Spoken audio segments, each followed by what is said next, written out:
Sud Radio, le 10h midi, mettez-vous d'accord, Valérie Expert. Bonjour à toutes et à tous, vendredi 19 décembre, début des vacances scolaires, début des vacances de Noël et vous êtes peut-être nombreux à nous écouter déjà dans votre voiture. Vous savez que nous avons de plus en plus d'émetteurs à Sud Radio dans la zone de Rouen, Le Havre, en Normandie, qui est déjà couverte. Eh bien, les secteurs de Bolbert, Évreux, Pont-d'Audemer, Bernay, Louviers, Yvetot, bref, beaucoup de nouveaux émetteurs. En Bretagne, c'est à Vitré et à Saint-Malo et accessible en DAB+, avec plus de 170 émetteurs. Donc vous n'avez aucune excuse pour ne pas écouter Sud Radio. Voilà, c'est dit. Cocorico. Pour commenter cette actualité, Alexandre Malafaille, président du think tank Sinopia. Bonjour Alexandre. Bonjour, ça fait Valérie. longtemps que vous n'étiez pas venu. On est ravis de vous retrouver. Virginie Leguet également, journaliste éditorialiste politique à France Info TV. Bonjour. Arnaud Stéphane, vous êtes là tous les vendredis, fidèle au poste, fondateur de l'agence La Note de Com, Bonjour, spécialiste en communication politique, et Brice Sokol, politologue, essayiste. Et vous avez publié avec Frédéric Dabi L'écharpe et les tempêtes aux éditions de l'Aube. Bonjour à vous, vous aussi, vous êtes un fidèle de l'émission. Alors, on va évidemment parler des agriculteurs. Si vous êtes sur des barrages et que vous nous écoutez, appelez-nous et dites-nous si vous allez lever ces barrages, puisque vous avez peut-être entendu Maude Bréjon, porte-parole du gouvernement, dire que le gouvernement ne tolérerait pas de blocage. Est-ce qu'au contraire, c'est de la provoque pour vous et est-ce que ça vous détermine encore plus à vous mobiliser? On vous attend 0826 300 300. On va parler de nos restaurants qui sont de plus en plus nombreux à fermer. C'est un dossier du Parisien ce matin que je vous encourage à lire. Et là aussi, dites-nous si les restaurants sont trop chers. Pourquoi est-ce que vous allez de moins en moins au restaurant? Et puis, on peut en parler de Jordan Bardella. C'était un petit peu le sujet de la semaine après son intervention dans l'émission Quelle époque, où il a été moqué pour ne pas avoir eu suffisamment de répartie. On en parle. Où est-il victime de dénigrement? Quelle énergie! Quelle énergie! Où trouve-t-il toute cette énergie? Voilà, mais vous êtes moqueur. Oh là là. C'est laid. Allez, j'avais envie de commencer par cette histoire. Je vous ai raconté. La séquence était quand même navrante. Alors, 0826 300 300, vous connaissez le numéro évidemment. Et puis il y a cette affaire qu'on a découvert ce matin dans le Parisien, le grand argentier de l'Élysée. Alors le grand argentier, c'est celui qui s'occupe de la vaisselle, de gérer tout ce qui est vaisselle, argenterie. Bah oui, comme son nom l'indique. Et pour donc, les dîners d'État, pour voilà. Et donc c'est lui qui tient la comptabilité aussi, parce que parfois il y a de la casse, etc. Eh bien, cet homme, il comparaissait hier devant le tribunal correctionnel de Paris. Il a dérobé plus d'une centaine de pièces de porcelaine servant à la réception des grands dîners d'État. Donc, c'est une histoire absolument rocambolesque. Effectivement, il était le mieux placé, puisque c'est lui qui comptait. Donc, il suffisait de subtiliser quelques pièces. Donc, pendant près de 5 ans, il a volé la vaisselle de l'Élysée. Il était de cheville avec un collectionneur de 30 ans et d'un autre homme, un troisième homme, compagnon de l'argentier qui était vétérinaire, et l'un d'entre eux travaillait au Louvre et il a interdiction de travailler au Louvre. C'est invraisemblable cette histoire, non? Mais en tout cas, Macron qui est bavard et qui parle sur tous les sujets quasiment à tort et à travers, il ne s'est pas beaucoup exprimé sur le sujet parce que je crois qu'il était en correctionnel, c'est ça? Oui, c'est ça. Donc l'affaire avait été éventée avant. L'affaire a eu le temps d'être instruite, a eu le temps d'arriver devant la justice et tout ça on l'apprend je pense par le Parisien qui lui-même l'a appris de façon totalement c'est pas glorieux, c'est pas l'Élysée qui s'en est vanté. En même temps, quand vous imaginez la quantité phénoménale de vaisselle qu'il doit y avoir dans les armoires de l'Élysée, parce qu'entre ce qu'on utilise et ce qu'on a utilisé, il y a forcément un stock incroyable, et autant le personnel de l'Élysée, comme tout un chacun qui va à l'Élysée ou dans tous ces grands ministères, grands lieux de la République, vous avez un contrôle strict à l'entrée. À la sortie, vous sortez sans aucun, comme quand vous êtes dans l'espace Schengen, vous descendez de l'avion, vous rentrez chez vous, quoi. C'est la même chose. Donc vous pouvez effectivement embarquer dans un sac à dos une assiette par-ci, une assiette par-là, personne ne le voit. Et puis qui va vérifier le stock à part lui? Personne. Des tasses, des assiettes du palais présidentiel, ça aurait duré pendant 2 ans. Il y a un petit côté la folie des grandeurs. Ça c'est à moi, ça c'est pour le roi, c'est pour Don Salustre. Et donc finalement ce qui est formidable, c'est que les gens qui sont à des postes de responsabilité en plus qui représente un peu le prestige de la France. Bien sûr, grand argentier, c'est un de ces postes qui reste quasiment un poste historique. C'est vrai que si vous demandez à tout à chacun qu'est-ce que le grand argentier de l'Élysée, je ne pense pas qu'il soit capable de vous répondre. Mais c'est fabuleux et on ose imaginer. Celui-là a été pris, mais on ose imaginer ce qui se passe depuis des décennies, avec une cuillère en argent par là, une louche par là. Ou quand des ministres quittent, Virginie, vous qui connaissez bien la vie politique, j'entendais Catherine Ney qui racontait que quand elle n'a pas voulu donner le nom, mais quand il y a un ministre qui est parti avec des fauteuils très anciens qui ont été récupérés chez lui. Donc, des généraux. Il y a eu un scandale avec des généraux. Des généraux étaient partis avec des tapisseries d'Aubusson, étaient partis avec des fauteuils, avaient remplacé des meubles, avaient fait faire des copies en Roumanie de meubles qui étaient dans leur. Il y a un ancien ministre de la Culture dont je ne dirai pas le nom. Ça commence par quelle lettre? Non, je ne peux pas le dire. Mais là, on est vendredi et que vraiment j'ai pas l'énergie. De Noël, mais qui avait meublé tout son appartement personnel avec des Mobilier national. Exactement. Ouais, et c'était il y a fort longtemps, donc j'imagine que d'autres ont eu des habitudes tout aussi déplorables. Ça donne de notre pays une image, je trouve, tout à fait déplorable de gabegie, de laisser aller, de coulage général, quoi. Puisqu'on parle de ça aussi dans les comportements qui sont totalement avérés mais insupportables, il y a un certain nombre d'hommes politiques, alors notamment un ancien ministre de la Culture qui a été maire d'une ville en province, mais qui était aussi un peu l'héritier d'un ancien président de la République qui avait les mêmes habitudes. Ils allaient au restaurant, ils payaient jamais. Oui. Voilà. Et c'était leur principe, et de toute façon c'était normal, c'était dû. Il y avait un célèbre peintre qui ne payait jamais non plus, puisqu'il faisait des chèques exprès, absolument. Et les gens gardaient le chèque et n'encaissaient jamais le chèque. Parce ça encore on peut comprendre, il y a un échange. Il y a un échange. Ça nourrit encore une fois toute la défiance à l'égard du pouvoir. Absolument, c'est ce que j'attendais de vous, cher Brice. C'est vrai. Encore une fois, on se dit, voilà, la République n'est pas exemplaire. L'Élysée, nous sommes encore dans une monarchie républicaine, n'est pas exemplaire non plus. Donc tout ça, à terme, ça porte atteinte encore une fois à l'image du et des politiques. C'est un peu ça, ce qui est regrettable. En tout cas, dispersion du patrimoine, la dispersion du patrimoine national. Alors, on a tout retrouvé quasiment. Je trouve que c'est tout à fait dans la même veine. Oui, et dans un autre registre, rappelez-vous la fameuse séquence entre François H et Valérie T. Après une petite excursion rue du Cirque avec un casque sur la tête, la légende, mais qui a priori est assez avérée, raconte que Valérie T aurait de colère cassé un certain nombre de mobilier, et notamment un vase assez ancien de la République française, et avec pour le coup une addition assez élevée, mais que monsieur le contribuable a dû payer, parce que de toute façon personne. C'est gratuit, c'est l'État qui paye. Mais en fait, il n'aurait pas vendu. Il y a que quelques pièces. Il a gardé. C'est vraiment un amoureux de. C'est un collectionneur averti. Collectionneur averti. Et ça pour préserver d'un éventuel pillage. Oui, c'est ça. En cas de révolution. Si Macron s'en va pas content, ça veut dire qu'il partait régulièrement avec une assiette, un plat, et que personne ne voit. Parce qu'il a peut-être pas pris 50 assiettes d'un coup, ça se voit. Mais quand vous êtes grand argentier, et personne n'a rien vu. Non, mais ce qui est fabuleux, c'est qu'en plus, il a dû. Vous savez, on reste en France quand même. Il était le grand argentier. Donc, argument d'autorité. Il faut que j'emmène ça parce qu'elles sont un peu abîmées. Je vais aller à Sèvres voir s'ils peuvent les arranger. Elles ont peut-être été un peu ébréchées, un peu rayées. Et hop. Et ça, c'est un peu un syndrome national parce que quand on discute avec certains restaurateurs étoilés ou les gens partent parfois et très souvent avec une salière, avec des couverts, avec un petit souvenir. J'ai un ami restaurateur qui a en général Pardon ? Des restaurants. Oui, un restaurateur. Des restaurants, vous avez raison, pas restaurateur d'objets anciens. Oui. Et il a vu un jour, un des serveurs a remarqué qu'une femme avait glissé discrètement une assiette dans son sac. Une assiette, carrément. Et ils l'ont rajoutée à la note. Et c'est une assiette qui valait 300 €. Elle n'a pas moufté, évidemment. Elle n'a pas moufté, le mari un peu tordu du nez. Mais ça se fait effectivement de plus en plus. Mais sachez qu'il y a des caméras maintenant à peu près partout. Et effectivement... Moi, je dois avouer que j'ai été tenté. J'étais en Slovaquie pendant les vacances, dans un hôtel convenable, et il y avait une petite salière Peugeot des années 50. Ah oui, c'est rare. Et c'est vrai que j'ai longuement hésité, alors à demander si je pouvais l'acheter. Voilà, c'est pas la prendre. Mais c'est vrai que j'ai été tenté parce que c'était vraiment un objet très particulier.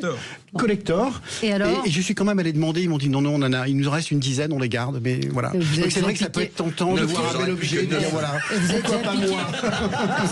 Vous avez déjà piqué des cendriers quand même, non? Je disais que vous aviez la poche bien bombée aujourd'hui. J'ai demandé. Vous avez déjà piqué des cendriers. Mais ça, c'était fait pour. Les cendriers, c'était laissé à disposition pour qu'on les embarque. Maintenant, c'est fini. Maintenant, c'est fini. Vous avez remarqué, il y a pratiquement plus jamais de c'est vous qui avez pensé ça, Alexandre. Mais ça n'a jamais été fait pour. Ils étaient sérigraphiés. Il a raison. Ils étaient sérigraphiés. Ils avaient des formes même quelquefois un peu originales. Et c'était un moyen de faire du marketing. C'était un moyen de communication. C'était les gens totalement assumé. Chez vous, vous aviez le cendrier de je sais pas quoi, du café Coste ou de je sais pas quoi, voilà. Et les gens disaient ah tiens t'es passé par là et ça m'était.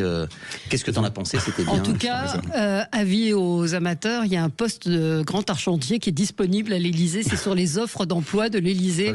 Donc ça prouve bien que le poste est on pourrait demander à un salarié du Louvre peut-être de postuler. Mais ce qui est drôle dans cette histoire, c'est que l'un des trois un permis Montcharles. l'un des trois hommes était gardien au Louvre et dans un des articles il est écrit aucun lien n'a été fait avec le vol des bijoux de la couronne. Allez, après ce sujet un peu plus l'affaissement général. Oui. Non, mais c'était mieux avant quand même. C'était mieux avant. On se retrouve dans un instant avec vous. On va parler de nos restaurants. Est-ce que vous allez encore au restaurant? Est-ce que vous faites attention? Est-ce que ça fait partie des sorties sur lesquelles vous aujourd'hui vous hésitez? On y revient avec vous. 0826 300 300. Sud Radio, le 10h midi, mettez-vous d'accord, Valérie Expert. 0826 300 300. Allez-vous encore au restaurant? Est-ce que les restaurants sont devenus trop chers?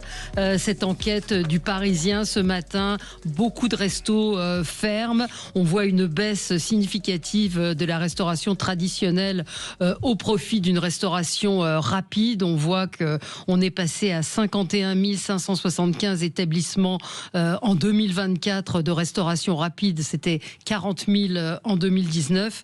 Et les restaurants, le restaurant traditionnel baisse également.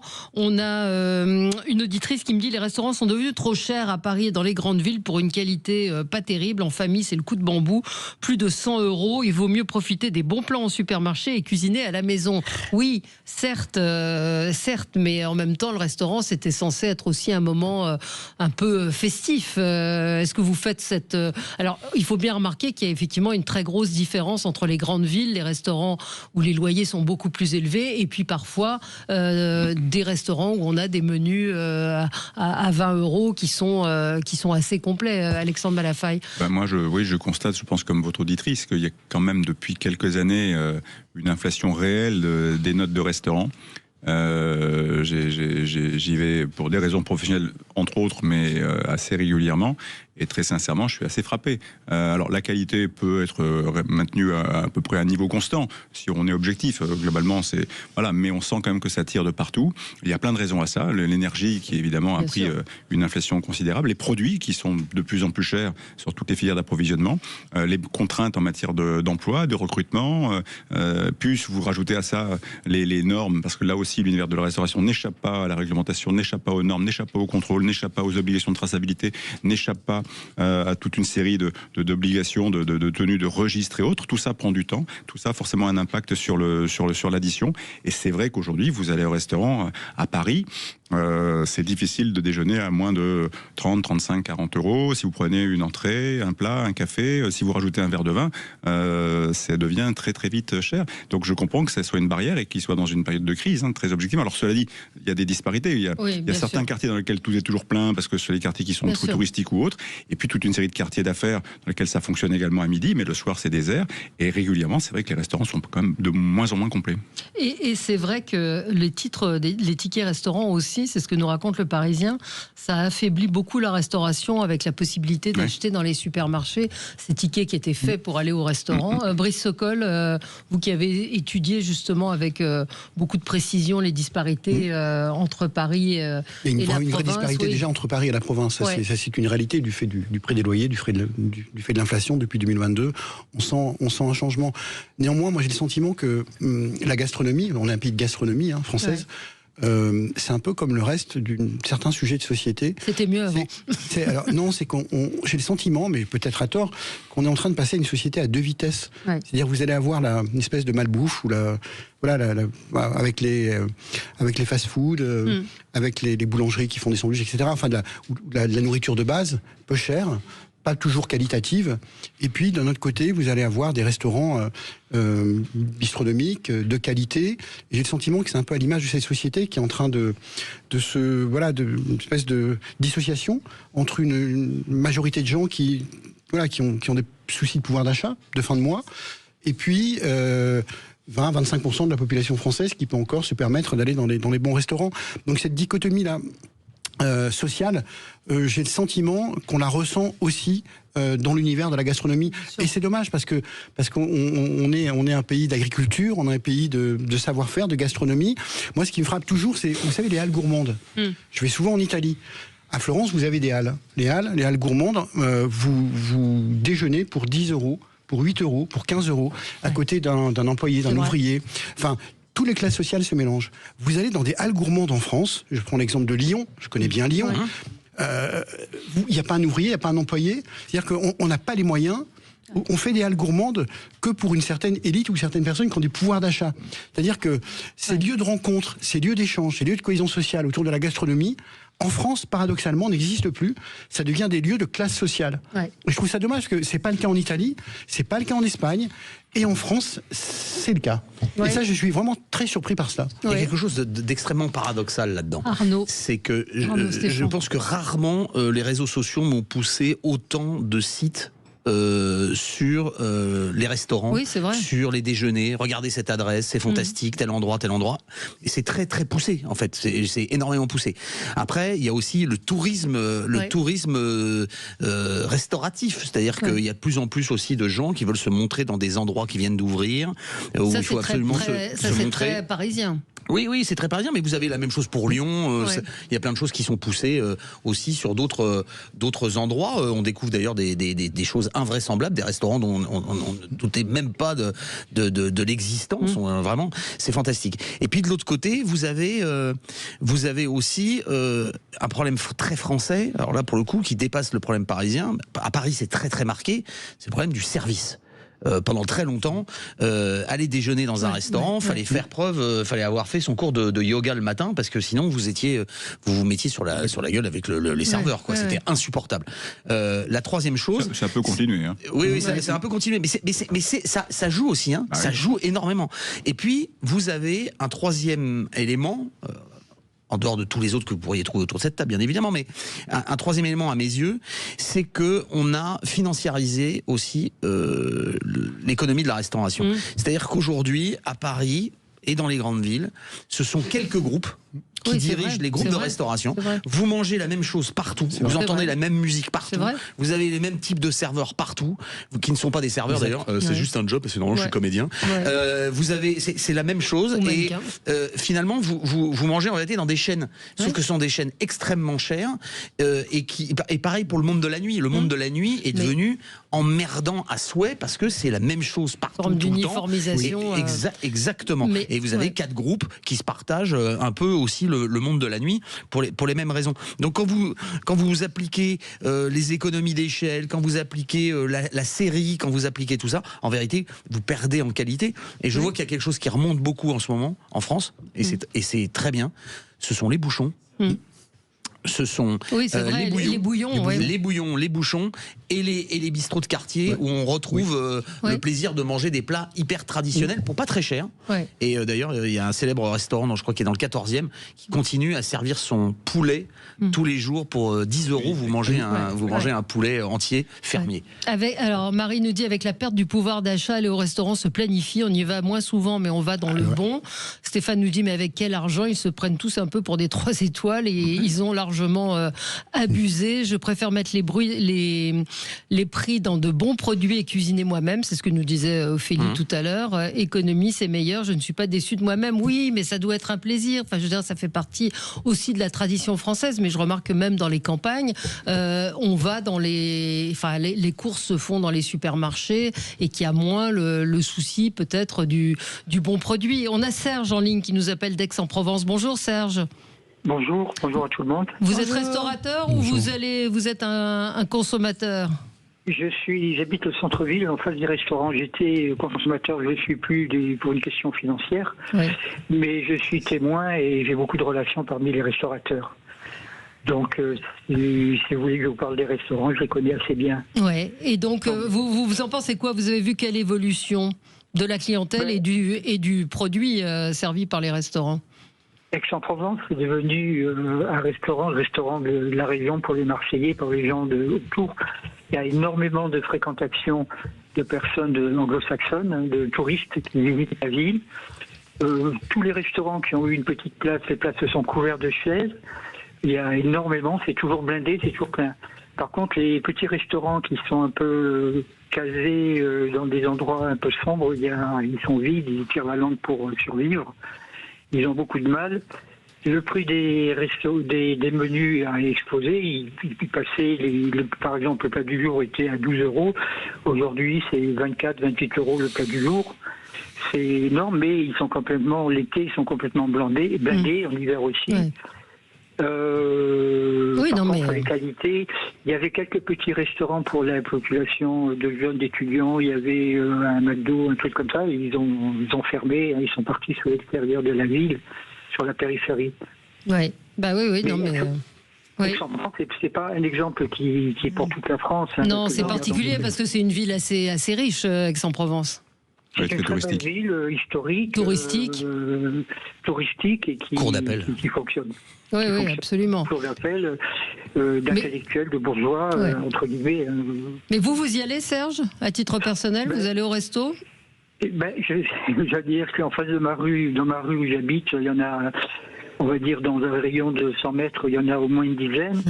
Donc il y en a où je vais particulièrement parce que c'est particulièrement bon. D'accord. Et je connais depuis 40 ans un propriétaire, donc c'est excellent. Je ne dis pas le nom parce que je ne peux pas le dire. Mais donc je vais que là. Les autres, c'est trop cher pour mon budget. Ouais. Là, je suis bien reçu. La dernière fois, on m'a invité, on m'a offert un cassoulet fait maison.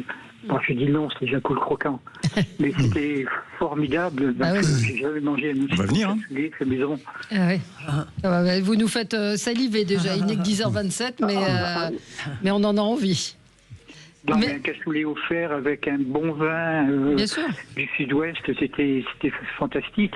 Et ce restaurateur, il se plaint, il a beaucoup de difficultés pour survivre, pourtant il a beaucoup de monde. Mais bon, lui, c'est prêt à exploser. Par contre, ceux qui sont un peu à l'extérieur, qui sont blindés, ils font une cuisine de tout venant qui est assez commune. Bon, ils ont du monde. Alors, je ne connais pas vraiment leur bénéfice, mais donc c'est toujours plein. Merci Serge. On va se retrouver dans un instant. On aura Laurent qui est restaurateur. Ça va être intéressant de l'entendre. Et puis, on va évidemment parler de cette déclaration de Maud Bréjon, la porte-parole du gouvernement. Nous ne tolérerons pas de nouveaux blocages. Nous ne tolérerons plus les blocages. Le gouvernement durcit le ton. Comment réagissez-vous? Et là, ce sont peut-être les agriculteurs qui sont en train de bloquer, qu'on a envie d'entendre sur Sud Radio 0826 300 300. À tout de suite. Mais avant, nous allons jouer. Il y a encore des cadeaux au pied du grand sapin Sud Radio. Et vous pouvez gagner un pack Lexon, une radio Tico et une enceinte Mino T.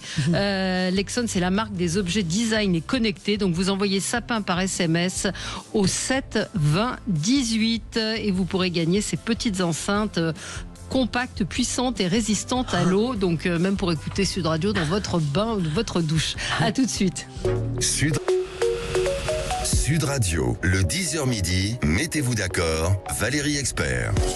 On va parler de nos agriculteurs et de la mobilisation avec le gouvernement qui durcit le ton. Nous ne tolérerons pas les blocages. Je ne sais pas très bien ce que ça veut dire. Est-ce qu'ils vont c'est un nous royal ou c'est un nous collectif? C'est-à-dire nous n'accepterons plus. C'est le gouvernement. Le gouvernement. Maud Bréjon s'exprime au nom du gouvernement. Mais je voudrais juste qu'on termine sur le sujet de la restauration, parce que vous êtes nombreux à réagir, à nous dire que oui, vous trouvez que les restaurants sont trop chers. Laurent, alors vous êtes restaurateur. Oui, bonjour. Bonjour, vous nous appelez de Foix. Oui, vous vendez du foie dans la ville de Foix. Bon, c'est facile. Alors, dites-nous, est-ce que vous trouvez que c'est plus dur qu'avant? Alors oui, effectivement c'est plus dur. Bon, moi j'en suis à ma 4e affaire. Bon, j'ai un restaurant qui, Dieu merci, tourne pas trop mal. Maintenant que c'est beaucoup plus cher, oui. Après, on est obligé de se calquer sur les prix de la matière première, sur le prix des salaires qui a fortement augmenté, ainsi que les charges. Parce qu'il faut reconnaître que les charges sont en train de nous assommer. Les salaires augmentent d'année en année. On demande plus de salaire. Les gens demandent plus de salaire par rapport à leurs besoins. Donc, si on veut des employés de qualité, on est obligé de suivre. Voilà. Le problème, c'est que quand vous mettez des salaires plus élevés, forcément, vous avez plus de charges. La matière première qui a énormément augmenté. Le 1er août, par exemple, la TVA sur l'électricité et pour les restaurants est passée de 5% à 20%. Donc oui, effectivement. Ah oui, non, voilà. On est obligé de suivre. Et maintenant, si on veut faire de la qualité, moi, je suis un restaurant qui fait, on va dire, je tourne à plus de 95% de produits frais, c'est du fait maison. Donc je propose une qualité, mais je suis obligé d'essayer de tirer les prix le plus bas possible. C'est-à-dire, eh bien, c'est sur mes marges que ça se ressent. Je vois par exemple sur les apéritifs, on en vend de moins en moins. Les digestifs, je n'en parle même pas. Il y a des bouteilles de digestifs, ça fait plus d'1 an que je les ai. Elles n'ont même pas bougé. Voilà, les gens sont très regardants. Dernièrement, j'ai sorti une formule à 19,90 entrée plat dessert et entrée plat ou plat dessert à 17 € avec des produits frais faits maison. Si je ne faisais pas ça, je voyais quasiment personne le midi. Waouh. Mais monsieur, est-ce qu'il n'y a quand même pas quelque chose de l'ordre de la tromperie vis-à-vis des clients? Je ne parle pas de vous qui visiblement travaillez avec des produits frais, mais on voit très souvent des cartes gigantesques avec des plats de toutes sortes, de tout pays, de tout style. Et le plus souvent, ces plats-là ne sont pas du tout faits par les restaurants eux-mêmes, qui se font livrer par j'imagine, des entreprises de gros et qui servent des plats qu'ils ne font pas. Et ça, ce n'est jamais quasiment indiqué. Et les clients, au bout, je pense, ont fini par sentir qu'il y avait quelque chose qui n'allait pas tout à fait bien dans pas mal de restaurants à cause de ça. C'est exact. Malheureusement, aujourd'hui, bon, moi, si je le voulais, franchement, bon, je ne citerai pas la marque des magasins, mais je pourrais très bien me faire livrer des trucs sous vide. Bien sûr. Qui ont toute l'apparence du fait maison et qui ne sont pas fait maison. C'est industriel parce que bon, aujourd'hui, les industriels ont su s'adapter, ont su fabriquer. Bien sûr. Alors après, ça n'a pas la même saveur, ça n'a pas. Moi, une fois, quelqu'un m'a dit, oui, c'est tellement bon que ça peut pas être fait maison. C'est incroyable. Il y a aussi, monsieur, il y a aussi le. J'ai invité cette personne à venir passer une matinée dans les cuisines avec les cuisiniers pour voir si c'est pas du fait maison. Mais il y a aussi le problème, il faut que vous ayez les cuisiniers. De fait, quand vous voulez faire du fait maison et de la bonne cuisine, il faut des cuisiniers, il faut les trouver, il faut les recruter. Et deuxièmement, avec toutes les contraintes sanitaires, il faut aussi avoir des cuisines en état de faire de la cuisine, avec toute la marche en avant qu'il faut respecter. Aujourd'hui, c'est pas compliqué. Si on devait suivre les règles de l'hygiène à la lettre. Les protocoles sont très stricts. Il faudrait avoir un laboratoire aseptisé, que les cuisiniers travaillent avec une combinaison, une charlotte, des surchaussures, des gants, et avoir 3 sas de sécurité et de contamination avant de rentrer en cuisine. Non, c'est juste... on s'adapte au mieux, on fait au mieux, on essaye de suivre les règles, on a des packs hygiène, on a des choses comme ça, mais voilà. Mais le problème qui se pose aussi dans cette profession, c'est qu'on n'a pas de déontologie. C'est-à-dire que la première personne qui va avoir un peu d'argent va pouvoir monter un petit restaurant. Ou un truc à emporter ou n'importe quoi. On n'a pas, si vous voulez, moi demain je vais ouvrir un cabinet de médecin, j'ai pas le droit. Je n'ai pas les diplômes, je n'ai pas, voilà. Dans la restauration, on n'a pas ça. Donc n'importe qui peut ouvrir n'importe quoi. À fois, on est environ, en comptant les kebabs, en comptant les petits commerces à emporter, etc., on est environ 70 établissements pour 10 000 habitants. Ce qui est énorme. qui est énorme. Et vous assistez à une montée aussi des kebabs et autres. Mais énormément. Ouais. Énormément. Fast-food. Énormément. L'emporter, dernièrement, là, il y a quelqu'un qui s'est monté. Bon, voilà, c'est une personne qui n'est pas du tout du métier, qui fait la cuisine à la maison, qui a décidé de monter son petit truc. Ouais, bien sûr. Bon. Bien sûr. Il y a des kebabs de luxe. Oui, bien sûr. Mais vous avez aussi, et c'est ce qu'on dénonce aussi régulièrement ici, c'est-à-dire les contrôles auxquels vous êtes soumis et la vente sauvage parfois dans la rue d'aliments douteux et de gens qui s'installent effectivement sans aucune légitimité. Non, Brice, deux remarques. Moi, je partage. C'est intéressant ce que dit ce monsieur parce que en fait, ça fait le lien avec l'agriculture. On est dans une société de surréglementation. De contrôle systématique et je pense que tout ça, on parle beaucoup du Mercosur, on parle de tout ce qui vient de l'extérieur, mais on a d'abord un sujet français. Cette surtransposition des normes, cet excès de contrôle, ces agences décentralisées de l'État qui passent leur temps à contrôler ceux qui produisent, je pense qu'il y a un moment, il faut que l'État français se pose lui-même la question. Enfin, le mal vient pas que de l'extérieur, il vient d'abord de chez nous. Voilà.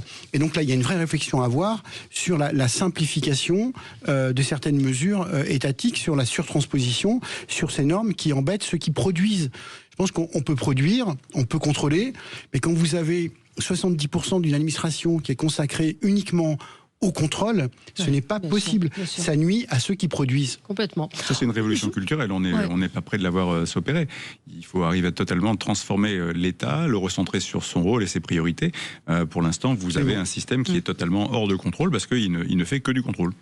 0826 300 300. Vous êtes agriculteur, vous êtes mobilisé. Appelez-nous pour. Merci à Laurent. En tout cas, c'était très intéressant et passer de bonnes fêtes de Noël parce que c'est un moment important aussi. Parce que les gens sortent parfois en famille pour aller au restaurant. Donc nous allons parler des agriculteurs. Le gouvernement ne tolérera plus de nouveaux blocages. Appelez-nous pour nous dire comment vous réagissez à cette déclaration du gouvernement ce matin. À tout de suite. Sud Radio, le 10h midi, mettez-vous d'accord, Valérie Expert. Et nous sommes ensemble avec vous sur Sud Radio pour commenter l'actualité avec Alexandre Malafaille, Virginie Leguet, Arnaud Stéphane et Brice Sokol.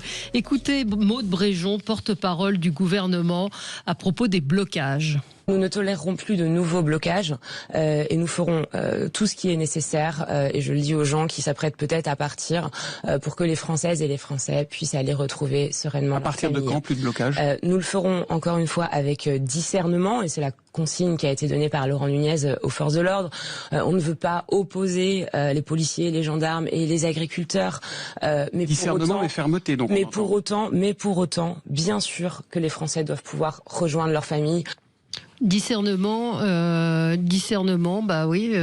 Donc on envoie qui, quand, où, quoi, comment, et comment les agriculteurs vont réagir. Les blocages se mettent en place un petit peu partout. On a appris que c'est la FNSEA qui est devant le domicile des Macron au Touquet. Il y a évidemment une batterie de CRS qui s'est mis en place, et je ne crois pas que ce type de déclaration soit fait pour apaiser les choses, Brice Sokol. Non, pas du tout. Je pense que Maude Bréjon est encore à contretemps. Pourquoi la crise agricole a pris une telle ampleur ? Vous vous souvenez, c'est parce qu'il y a eu un affrontement dans une ferme, je crois que c'était dans l'Ariège, entre les forces de l'ordre et des agriculteurs. Donc le déclenchement du mouvement, ça a été celui-là. Et on ne peut pas, à un moment où le Premier ministre tend la main aux agriculteurs, reçoit ce matin les syndicats agricoles, reprend en main le dossier pour essayer de l'apaiser, de trouver une solution, Maude Bréjon qui s'exprime en disant on va envoyer les CRS. Enfin, c'est pas logique. Avec discernement. Avec discernement, mais je veux dire, elle nuit à la stratégie de son Premier ministre qui est en train de négocier et d'essayer d'apaiser. Elle ne le fait pas toute seule, elle est porte-parole, donc elle porte la parole du gouvernement. Oui, moi j'ai une petite réserve sur la manière dont elle peut s'exprimer, mais franchement, facialement, au moment où le Premier ministre reçoit les syndicats agricoles, porter cette parole-là de fermeté, d'intransigeance, me semble pas de bonne loi. Mais enfin, quand vous parlez de stratégie, pardon, il y a zéro stratégie. Il y a simplement un exécutif qui est au bout du rouleau, qui est dans un état de faiblesse, insigne, et qui se retrouve le dos au mur, et qui de d'un coup se dit « Ah, c'est vrai, il y a le Mercosur, ah, c'est vrai, il y a cette affreuse maladie, et on va tuer des bêtes. » Mais c'est tout, il n'y a aucune stratégie. Et moi, je comprends d'une certaine façon la colère des agriculteurs qui se font rouler dans la farine depuis des mois et des mois. Il faut se rappeler quand même du salon de l'agriculture il y a 2 ans où Emmanuel Macron est allé, où il s'est fait déjà chahuter. Il a dit « Ah oui, mais je vais me défendre, je vais être très ferme. Oui, vous allez voir, je vais prendre vos intérêts à cœur. » Il a pris aucun intérêt à aucun cœur. Il les a juste laissés tomber comme des chaussettes. Ouais. Et là, tout d'un coup, il s'affole parce que c'est les vacances, parce qu'effectivement, les gens vont partir en vacances. Il y en a certains qui veulent aller faire du ski. J'ai entendu Madame Genevard dire « Oh, il faudrait pas empêcher les travailleurs modestes de travailler dans les stations de ski. » Mais on se fout du monde. Ouais. Les agriculteurs sont tous, j'allais dire, dans des situations précaires pour les 3/4. Parfois, ils vivent avec des salaires minuscules. On leur dit « Ah, on va se battre contre le Mercosur. » Et puis, Emmanuel Macron, il y a un mois, à Belém, dit « Oh, mais finalement, il est très bien, ce Mercosur, je l'aime bien. » Maintenant, il dit « Ah non, c'est pas vrai. » C'est pas ce que j'ai voulu dire. Oui, mais en fait, tout est bouclé. D'abord, je rappelle que ça fait 25 ans que ce traité se prépare. Donc, s'il fallait vraiment que la France se réveille, elle avait le temps de se réveiller. Que le traité est complètement bouclé. Et quand Emmanuel Macron ou Annie Genevard disent il va y avoir des clauses miroirs, il n'y aura pas de clauses miroirs. Ça n'existe pas, les clauses miroirs. Ils ne vont pas réouvrir les négociations. Oui, pour l'instant, on a calmé le jeu, mais il n'y aura pas de... rien se passer. Et s'il y a des clauses de sauvegarde, j'attends déjà de voir quelles elles seront, mais les agriculteurs ne les connaîtront pas avant longtemps, parce que là, on va leur dire en janvier, oui, on a négocié des clauses de sauvegarde, c'est formidable, vous pouvez accepter le Mercosur, mais on les connaîtra genre en mars. Ouais. Et à mon avis, le temps que ces clauses de sauvegarde se mettent en œuvre, le mal sera fait. Donc moi, je comprends franchement la colère des agriculteurs. Alors on a Hugo, je crois que Hugo, vous êtes en colère, vous nous appelez d'Alès, vous êtes agriculteur vous-même ? Non, je ne suis pas agriculteur. Bonjour à tous. Bonjour. Merci. Donc en fait, moi, je rejoins la colère des agriculteurs. J'ai même envie de dire que c'est bien dommage que ne viennent pas s'agglomérer à cette colère les citoyens français qui protestent aujourd'hui, que l'on soit ambulancier, que l'on soit dans l'enseignement national, que l'on soit à l'hôpital, etc. Et quand j'entends cette porte-parole qui vient nous mettre en garde ou mettre en garde contre les éventuels blocages, qui mobilise, qui paralyse un petit peu le pays actuellement. Moi, j'ai envie de dire, mais c'est le gouvernement qu'il nous faut mettre hors d'état de nuire. Ce sont des gens qui se prennent, je pense, pour des personnes indispensables, qui n'ont plus du tout l'aval de la population et qui se permettent finalement de nous donner des leçons, de nous donner des ordres, de nous commander, alors qu'ils ne sont plus légitimes aujourd'hui. Donc, il va falloir à un moment entendre la colère de cette population, de se rassembler pour vraiment que ces gens comprennent qu'avant tout, leur devoir, c'est d'écouter la voix du peuple et de faire en sorte que les paysans ne soient pas à la rue, ne soient pas des personnes qui sont en détresse parce qu'ils n'arrivent pas à vivre de leur travail. Et tout cela se retranscrit sur une majorité d'une population qui n'arrive pas à terminer les fins de mois à partir du 15, quoi. C'est inadmissible. Voilà. On entend votre colère. Dominique est en ligne également. Dominique, vous nous appelez de Roussillon. Oui, bonjour à tous les auditeurs. Et vous êtes agriculteur ou pas ? Absolument pas, non, moi je suis psychologue du sport. C'est intéressant d'entendre des gens qui ne sont pas agriculteurs et qui montrent leur solidarité avec les agriculteurs. Peut-être que le gouvernement fait fausse route aussi sur sa communication. Alors, c'est même pas que je suis pas agriculteur, je suis plus qu'agriculteur, je suis un terrien. Je vis mon terroir, moi je suis né en France, j'ai vu grandir les vaches, j'ai vu grandir les prés, je vois aujourd'hui qu'on arrache les vignes du Roussillon parce que il y a des quotas, il faut arracher, on paye les viticulteurs pour arracher leurs vignes, derrière c'est des friches qui restent pendant des années et des décennies en friche. Dans le Roussillon, on veut arracher les lavandes parce que l'Europe et surtout un laboratoire a estimé que maintenant qu'il faisait un ersatz de lavande, on n'a plus besoin des lavandes, donc on fait arracher les lavandes alors que c'est notre patrimoine. Aujourd'hui, on tue nos vaches, on a tué notre hôpital, on a tué notre éducation nationale, on a tué notre savoir-vivre, et je rappellerai simplement les mots d'un président: il n'y a pas de culture culture française. Tout est résumé dans son entrée en poste. Il n'y a pas de culture française, il n'y a que de l'argent.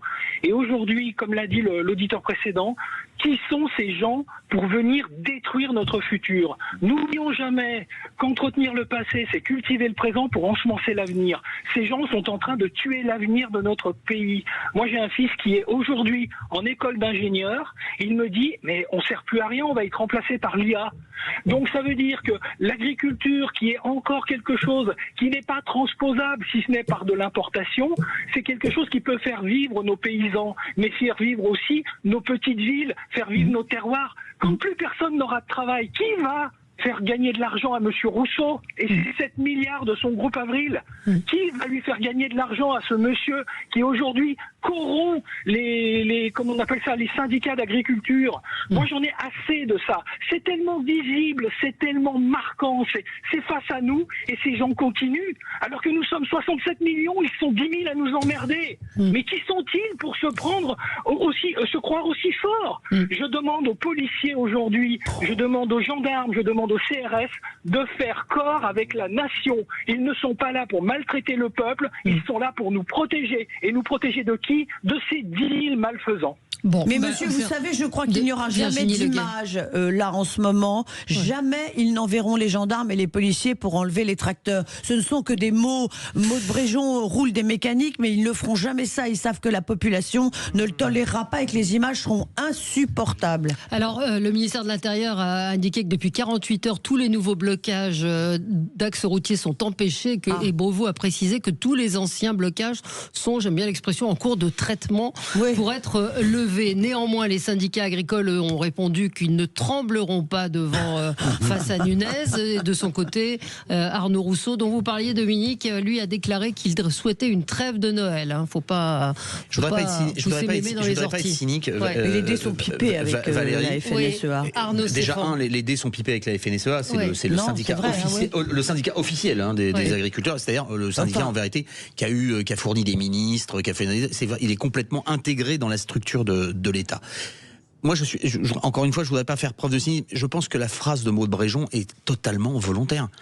Elle s'adresse à une clientèle politique. Elle s'adresse à cette clientèle politique qui estime que ces gens vont les empêcher de partir en vacances, vont les empêcher de partir à la neige, qu'ils les emmerdent parce que la mondialisation c'est très bien, qu'il faut fluidifier les échanges des marchés, qu'il y a une population de gens plutôt aisés, plutôt âgés, je parle sous le contrôle du camarade Sokol, qui n'aiment pas le bordel et qui ne supportent pas de voir des gens aller se manifester devant la maison du président de la République. Donc on rentre comme on l'a fait. Y en a-t-il tant que ça encore aujourd'hui? Il y a quand même, il reste encore un socle électoral et ils ont envie de mobiliser ce socle électoral parce que c'est le seul qui permet de les faire vivre. Mais surtout, il y a quand même quelque chose qui est très intéressant, c'est qu'on continue exactement on continue sur le même fil que ce qui s'est passé dans la ferme la dernière fois. On rentre dans une stratégie de la tension. C'est-à-dire que Maud Bréjon, alors que c'était inutile, remet une pièce dans la machine pour essayer justement que les syndicats agricoles, qui ne sont pas la FNSEA, au contraire, se mobilisent encore plus en disant qu'est-ce que ça veut dire. On nous dit on nous demande de disperser alors que exactement. Et si on radicalise, on va donner un problème d'image parce qu'il y aura des affrontements, il y aura des dégâts qui vont être causés et ça c'est très mauvais. Et surtout, à mon avis, là encore une fois, c'est un avis personnel. Je pense qu'ils ont perdu la bataille de l'image la semaine dernière. Les carcasses des animaux mis dans les camions, ça a été terrible. Pour le gouvernement et pour l'exécutif, et qu'ils essayent de se refaire la cerise en mettant au contraire des images d'ordre. Mais je vous donne la parole, mais juste d'un point de vue sémantique. On ne veut pas, elle dit Maud Bréjon, on ne veut pas opposer les policiers, les gendarmes et les agriculteurs. Mais ça veut dire quoi? Ça veut dire qu'ils feront rien. Mais ça veut dire quoi quand on dit on ne tolérera pas les barrages? Donc on les tolère pas, mais on va pas. Non, mais on va pas. Enfin, c'est pas possible. Ne nous obligez pas, ça veut dire surtout ça. Ne nous obligez pas à envoyer la. Brice Sokol et puis arrêtez-moi, je fais un malheur, mais elle fera pas de malheur. Elle fera pas de malheur. Non, elle fera pas de malheur. Mais vous avez entendu ce que disait notre auditeur. Bien sûr. Mais vous vous rendez compte que en Italie et en Espagne, sous le même protocole européen, tout s'est bien passé. On a vraiment un sujet français. C'est-à-dire qu'on est incapable d'anticiper une crise, d'expliquer même, de faire de la pédagogie, de préparer. Pourquoi ça s'est bien passé en Italie? Pourquoi ça s'est bien passé en Espagne? On a un vrai sujet. Deuxième remarque que je voudrais faire, c'est que le vrai sujet du Mercosur, mais qui dépasse le Mercosur, c'est le sujet entre l'industrie agroalimentaire et l'agriculture. La Commission européenne soutient l'industrie agroalimentaire, sauf qu'on est un pays agricole. Mais ce sujet-là, il est transpartisan. C'est-à-dire qu'on peut pas avoir des gouvernements qui soutiennent l'industrie agroalimentaire, la Commission européenne qui soutient l'industrie agroalimentaire, et des agriculteurs français qui sont laissés de côté, laissés pour compte. Et ça a été aussi la stratégie de notre gouvernement, comme d'autres gouvernements.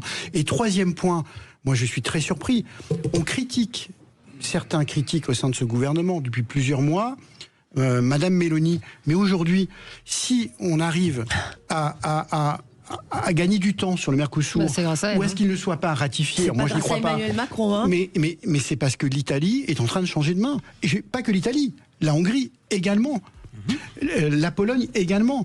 Donc, si vous voulez, en fait, on raconte tout et son contraire.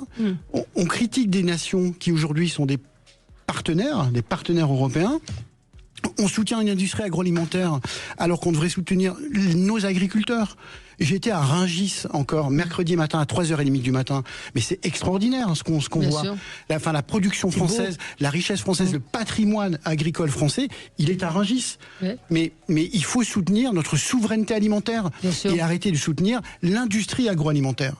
On est d'accord, Vous pourrez dire un mot au retour après les infos, Alexandre Malafaille. Mais nous avons notre gagnante, c'est Paulette qui nous appelle, qui a envoyé, sapin par SMS. Paulette du Lot qui a gagné une radio Tico et une enceinte Minoté de la marque Lexon. Donc Paulette, vous avez gagné. Je ne sais pas si vous la garderez pour vous, vous l'offrirez à vos enfants, vos petits-enfants. En tout cas, ce sont de très beaux objets, très design, et vous pourrez écouter Sud Radio partout en toute liberté. Merci, et on se retrouve dans un instant après le point sur l'information, et on va revenir sur certains sujets. On va parler du Louvre avec vous et de Laurence Descartes. On va parler de l'échange entre Marine Tondelier et Marion Maréchal hier à propos du voile. Bref, pas mal de sujets encore dans nos débats. À tout de suite. Sud Radio, le 10h midi, mettez-vous d'accord, Valérie Expert. Avec vous sur Sud Radio, avec Alexandre Malafaille, président du think tank Sinopia, Virginie Leguet, journaliste et éditorialiste politique à France Info TV, Arnaud Stéphane, fondateur de l'agence La Note de Com, et Brice Sokol, politologue. Vous êtes essayiste et vous avez publié avec Frédéric Dabi L'écharpe et les tempêtes aux éditions de l'Aube, un livre dans lequel vous êtes allé à la rencontre des maires en vue des municipales pour comprendre un peu leur fonctionnement, les grandes tendances de ces maires. On va passer... Alexandre, vous vouliez dire un mot encore sur les agriculteurs et la com du gouvernement, parce que vous avez été coupé par... Je n'ai pas été coupé, je n'ai pas parlé du tout. Vous n'êtes c'est la révolte. Je tiens à le dire. Alors, je vous donne la parole. Vous voyez, j'ai senti qu'il y avait un malaise. C'est la révolte. Donc, sur la communication du gouvernement, Maud Bréjon, nous ne tolérons plus de blocage. Ces gens-là jouent avec le feu. Je crois qu'ils ne se rendent pas compte de l'état dans lequel est notre société en général et le monde agricole en particulier. Si on se souvient, il n'y a pas si longtemps que ça, on avait amorcé les fêtes de Noël avec des tensions dans tous les sens, et c'était fini avec un Premier ministre qui a été faire une conférence de presse botte de paille avec Monsieur Baye du côté de Toulouse, pensant qu'il avait tout réglé, et en fait il n'avait rien réglé. Il a pris des engagements qui n'ont pas été tenus, mais en fait ça fait très longtemps, mais alors si on se concentre simplement sur la période Macron, ça fait 8 ans qu'il n'y a pas de cohérence dans la politique agricole française, parce qu'il n'y a pas de compréhension des enjeux, parce qu'il y a une permanence de mouvement. Enfin, il y a eu un tout petit peu de stabilité sur les 3 premières années, et depuis on enchaîne les ministres de l'Agriculture, on enchaîne les premiers ministres, on a un président qui a dit tout et son contraire. C'est vrai que la communication ne suffit pas, la parole politique, elle n'est pas performative, elle fait rien. Et donc moi je comprends qu'on ait aujourd'hui une problématique agricole qui monte en pression, parce que c'est vrai que ce soit sur les questions liées aux filières stratégiques, on nous parle de souveraineté, on veut être autonome, on veut être suffisant, et en même temps on a toute une série de textes européens, toute une série d'interdictions. Maintenant on va ouvrir. Alors tout est relatif dans le Mercosur, tout n'est pas à jeter dans ce traité, sauf qu'évidemment il y a des perdants, les perdants on les prend pas en considération. C'est vraiment fait pour agiter la colère, et comme en plus de ça c'est une profession, vous l'avez dit Virginie, qui est malheureuse pour une bonne partie d'entre elles, parce que ils vivent mal, parce que les contraintes sont extrêmement difficiles, je ne vois pas comment aujourd'hui on n'est pas en train de reprendre un risque d'allumer un feu. Vous savez, ce pays, j'allais dire, malheureusement, n'attend qu'une chose, c'est que quelque chose dérape pour basculer sur un schéma quasi insurrectionnel. Donc ils n'ont qu'à continuer comme ça, avec des coups de menton pour dire allez-y, rentrez, circulez, il n'y a rien à voir, et ça peut mal finir.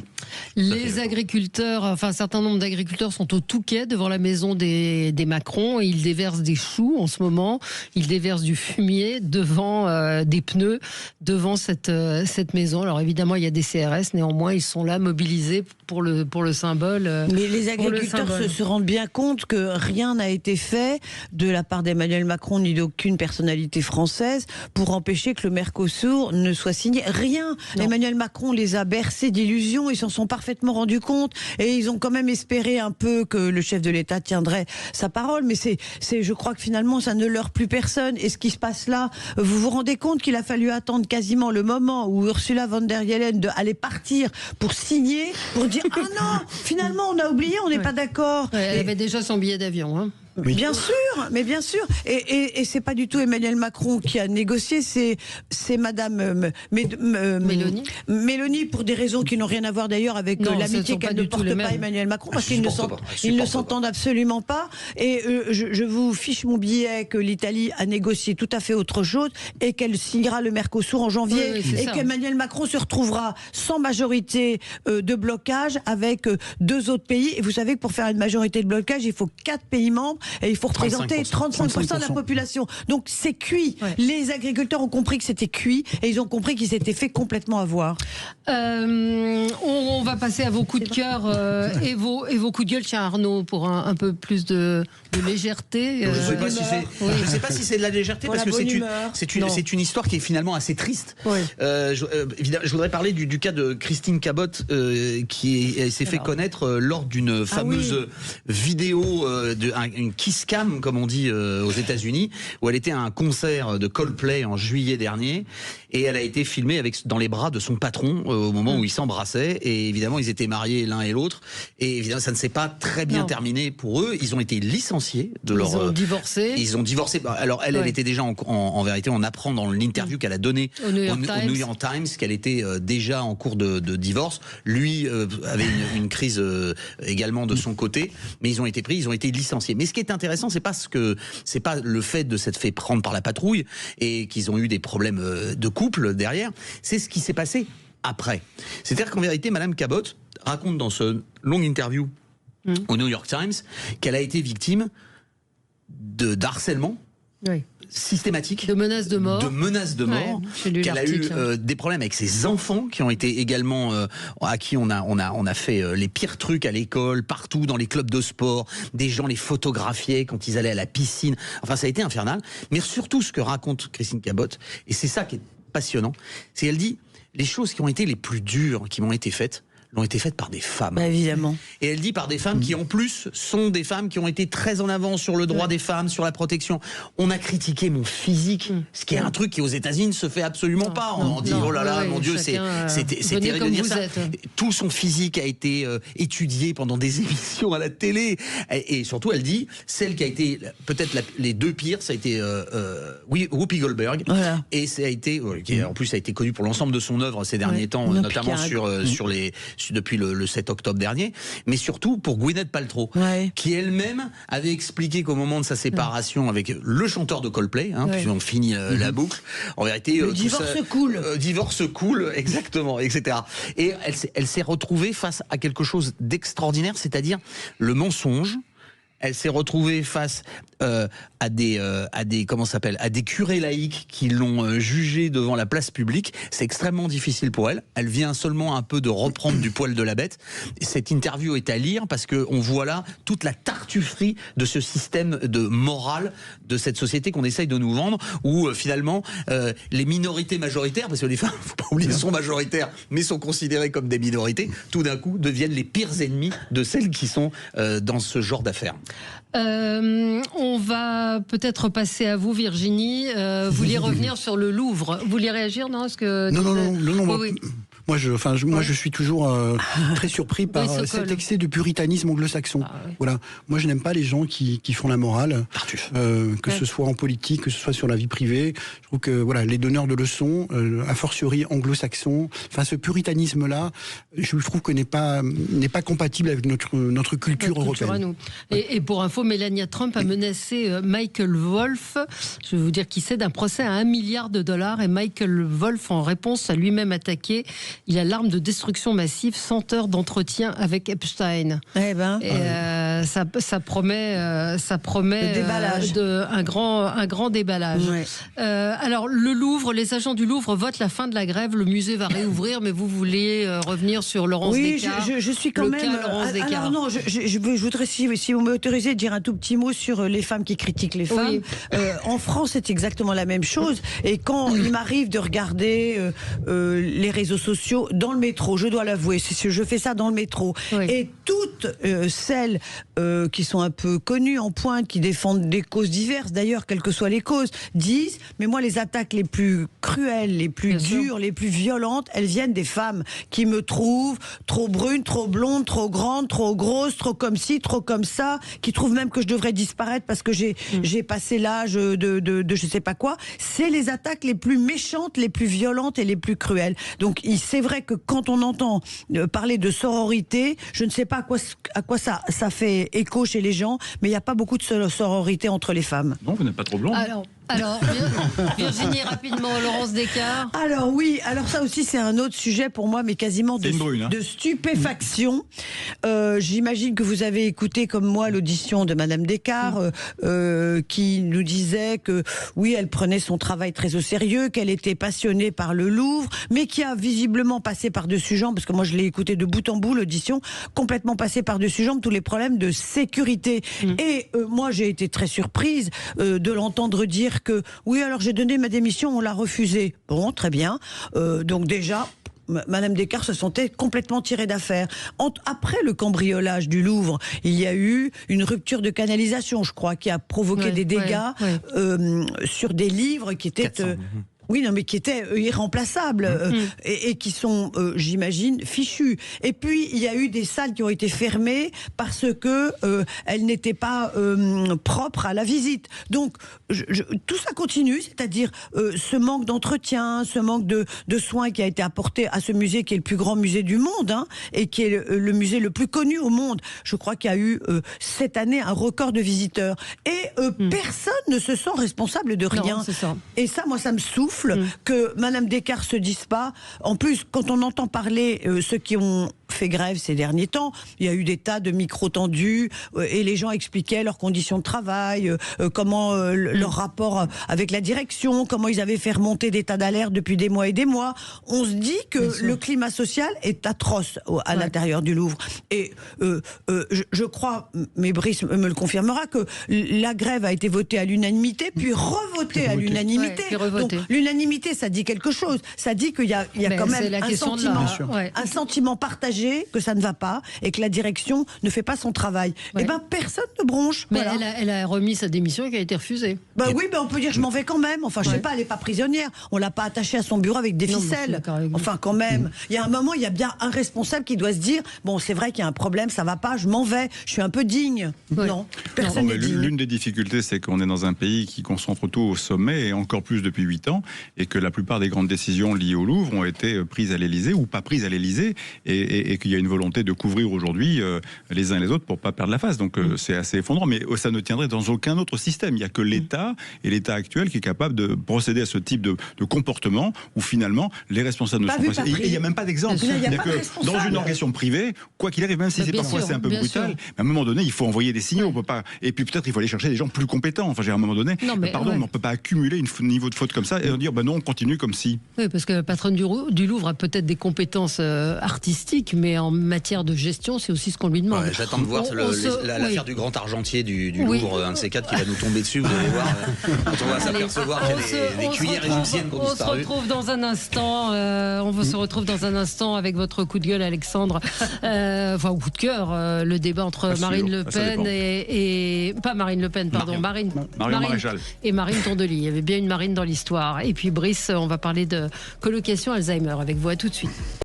Sud Radio, le 10h midi, mettez-vous d'accord, Valérie Expert. À tous ceux qui coupent, cuisent, grillent, lèvent, zestent, salent, poivrent et dressent. Et à ceux qui arrivent une fois que tout est prêt, qui disent « Ça va? T'as besoin d'aide ?» Vous le faites exprès, non? Si, vous le faites exprès. Jusqu'à mercredi, Intermarché propose le filet de saumon à seulement 12,90 € le kilo. Intermarché, tous unis contre la vie chère. Jusqu'au 24 décembre. Élevé en Norvège, Islande, Irlande ou Écosse, selon approvisionnement magasin. Sud Radio Bergerac. 95.5.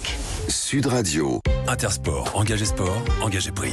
Alors, si comme moi vous êtes à la ramasse sur les cadeaux de Noël, j'ai la solution. Moins 40% sur tous les produits The North Face chez Intersport. Seul hic, vous mettez la barre très haut pour l'an prochain. Heureusement, décembre 2026, c'est pas tout de suite. Jusqu'au 21 décembre, chez Intersport, ce sont les jours The North Face avec 40% de réduction sur tous les produits The North Face pour les membres de notre programme de fidélité, la Team Intersport. Intersport, engagé sport.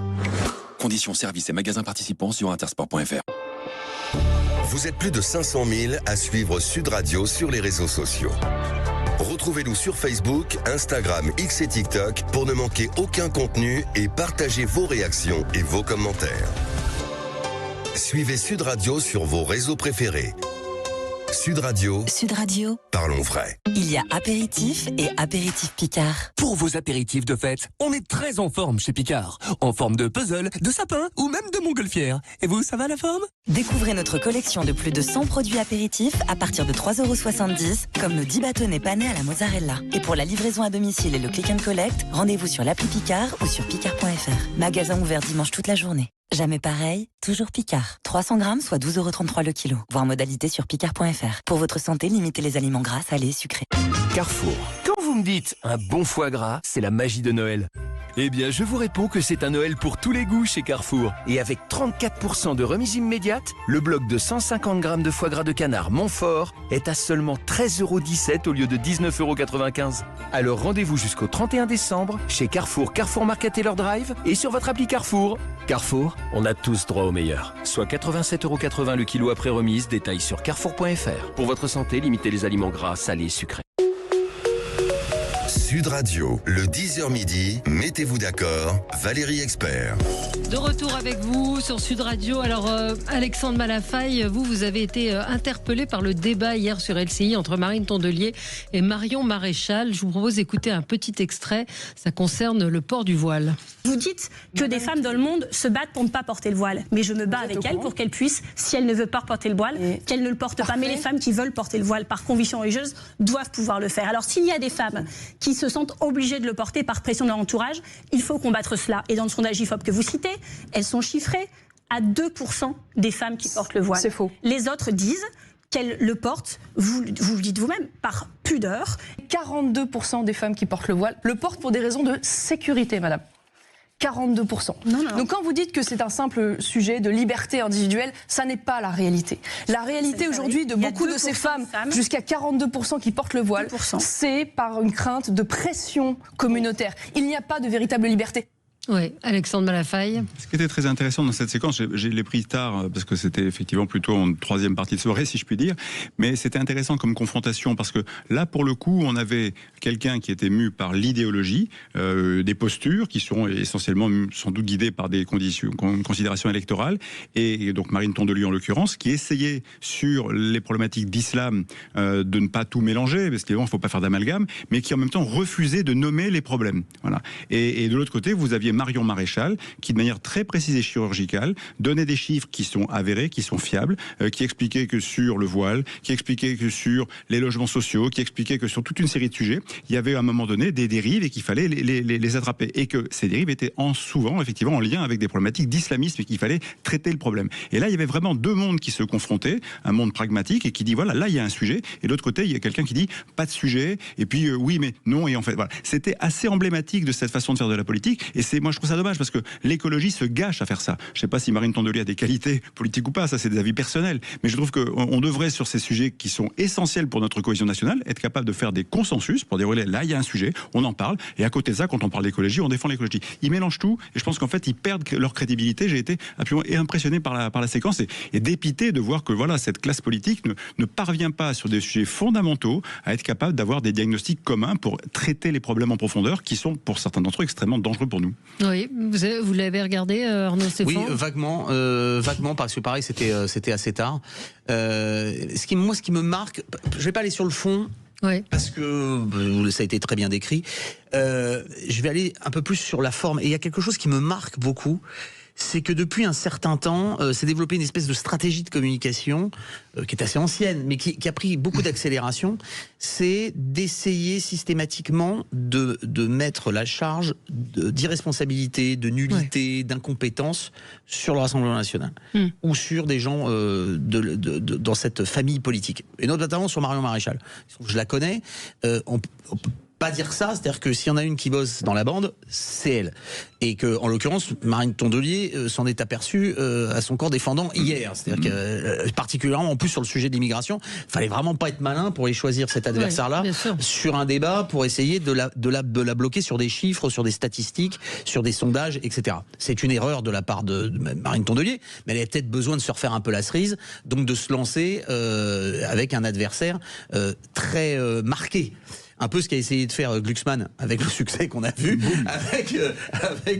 avec Éric Zemmour il n'y a pas plus tard que 2 semaines dans le même genre de plateau, puisque c'était le même plateau. Le même plateau sur LCI. Exactement. Moi, ça me marque beaucoup. Et c'est ce qui se passe un petit peu avec Jordan Bardella. Alors pour d'autres raisons, c'est que Jordan Bardella était sorti de sa zone de confort, et quand vous sortez de votre zone de confort, vous vous faites allumer parce que quelquefois vous n'avez que ça, et qu'il a complètement plané et il a été très mauvais sur les émissions en question. Mais c'est un petit bruit de fond et qui est devenu une grosse stratégie. C'est-à-dire, vous êtes des incompétents, vous êtes des ignorants. Et ça, c'est peut-être pire. C'est pas qu'on reproche à quelqu'un de ne pas être compétent, c'est que même maintenant, c'est quasiment l'ignorance. Et ça, c'est une très mauvaise stratégie, parce que ceux qui le prennent derrière, pour eux, c'est les électeurs. Sont les électeurs. Bien sûr. Et que déjà, le surplomb culturel, le surplomb social et sociétal que leur imposent les adversaires politiques, ils en peuvent plus. Je ne sais pas si c'est une très bonne stratégie. J'invite les gens, s'ils écoutent Sud Radio, et j'en suis sûr, à aller réfléchir à une autre communication, parce que celle-là n'est pas garantie de succès. Oui, Brice Sokol. Moi, je n'ai pas vu l'émission. Non. Mais en tout cas, je pense on arrive à un moment de notre vie politique où il faut mettre les débats là où ils doivent être. La laïcité, voilà, c'est un sujet. Nous sommes dans un pays séculaire. Nous avons cette caractéristique-là en Europe. Et la laïcité, on le voit depuis 10, 15, 20 ans, ne cesse de reculer. Alors à chaque fois on brandit la loi de 1905, mais ce sujet de la laïcité, le rapport des religions avec l'État, le rapport des religions entre elles, le rapport des religions dans l'espace public, c'est un vrai sujet. J'en discutais avec François Baroin la semaine dernière, qui a initié la loi de 2004 sur les signes contre les signes ostentatoires. Notamment dans les écoles, peut-être doit se poser la question de la laïcité dans l'espace public ou dans certains espaces publics. Mais c'est pas parce qu'on pose la question que tout de suite on doit être stigmatisé ou que l'on doit stigmatiser telle ou telle population. La France se caractérise par cette loi de 1905. Voilà, c'est une particularité française. Est-ce qu'il faut négocier ? Est-ce qu'il faut revoir une partie de cette loi ? Est-ce qu'il faut, au contraire, affirmer notre laïcité ? Notre sécularisation, c'est un vrai sujet, et c'est un vrai sujet qui mérite un vrai débat politique. Je suis pas sûr que la loi en Alsace-Moselle ne marche pas très bien non plus. Hein. Ça fonctionne plutôt pas mal. Hein, plutôt pas mal. En Alsace-Moselle. C'est un bon exemple. En tout cas, il ne faut pas s'interdire le débat. Voilà, exactement. On m'a envoyé les audiences. Donc hier, c'est 255 000 téléspectateurs, 1,6% de part de marché. En comparaison, c'était beaucoup mieux pour Glucksmann face à Zemmour qui avait fait 384 000. C'est vrai qu'on avait peut-être envie de cette confrontation et que Marine Tondelier n'attire pas forcément les foules, quoi. Il y avait une attente, à mon avis, sur Glucksmann, parce que je pense que c'est un candidat en attente de confirmation. C'est toujours pareil, c'est-à-dire que certains voudraient que ça soit un bon candidat, mais ils n'en ont pas encore la preuve. Ouais. Donc ils attendent les occasions qui se présentent pour essayer de confirmer ce choix. Bon, pour l'instant, c'est pas fait. Il y a plus de socialistes que d'écolos, donc de fait, ils sont plus nombreux à regarder leurs candidats. Brice, Sokol, on va finir avec vous, avec votre coup de cœur. Alors, oui, pour une fois, c'est un coup de cœur. De l'actualité. C'est qui est un peu en marge. On parlait beaucoup de la déresponsabilisation de l'État tout à l'heure avec Virginie. Moi, j'aimerais parler d'un peu des collectivités locales, de leur responsabilisation. La population vieillit. Oui. On parle beaucoup aujourd'hui de comment rompre l'isolement social, favoriser le maintien à domicile, etc. Et j'ai découvert cette semaine une initiative extraordinaire qui est menée depuis plusieurs années par le département du Morbihan, qui finance depuis 30 ans un modèle de colocation pour les personnes qui sont atteintes d'Alzheimer. Ah oui. Ouais, ils ont fait un grand centre avec des maisons partagées. Ce sont des maisons qui font à peu près 250 mètres carrés. Il y en a 48 dans un espace dédié. À l'intérieur, il y a 8 chambres. Il y a une sécurité 24 heures sur 24. Et si vous voulez, c'est un mode de gestion associatif financé par le département du Morbihan. Et ça fonctionne très très bien. Il n'y a pas de médecin, il n'y a pas des soignantes, il y a des aides à domicile qui sont là. Évidemment, quand il y a des besoins, les médecins viennent. Mais en tout cas, ça permet de rompre cet isolement social, de favoriser un maintien à domicile de gens qui vivent dans le Morbihan, qui sont atteints de cette maladie et qui restent sur un territoire de proximité et proche de leur famille. Et je trouve cette initiative très vertueuse.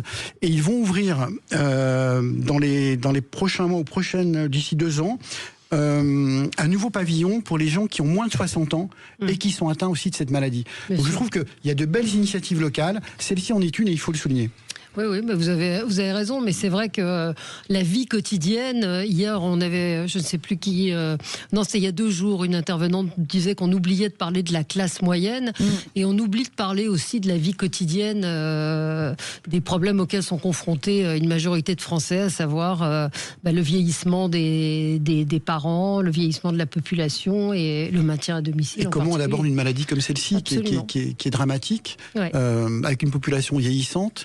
Et comment on peut concilier à la fois garder cette sociabilité, cette aide à domicile qui coûte très très cher, tout le monde ne peut pas se le permettre, et puis garder ces gens dans un lien social et familial, ce qui est important. Moi, je veux simplement dire une chose qui me frappe toujours, c'est que on voit ici à Paris depuis des mois et des années peut-être le pire de la classe politique, et on oublie que sur le terrain il y a des élus, alors les maires beaucoup, et les élus des collectivités qui parfois vraiment font un travail formidable dont on ne parle pas assez et qui redonne un peu de dignité à cette classe politique qui est tellement décriée par les Français. Et je crois que c'est bien qu'on parle d'autre chose que de tout ce qu'on entend nous à Paris toute la journée et qui est vraiment décourageant parce qu'on voit que l'intérêt général n'est plus du tout pris en compte. Et bien sur le terrain, il l'est encore. Oui.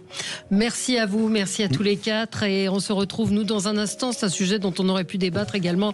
Le Sénat, alors ça doit repasser par l'Assemblée qui a voté la dissolution de l'Institut national de la consommation. Là aussi, c'est un signe absolument terrible en ces périodes où les Français ont besoin d'être aidés dans leur pratique. Donc la disparition du magazine 60 millions de consommateurs qui va vraisemblablement être prononcée. À tout de suite.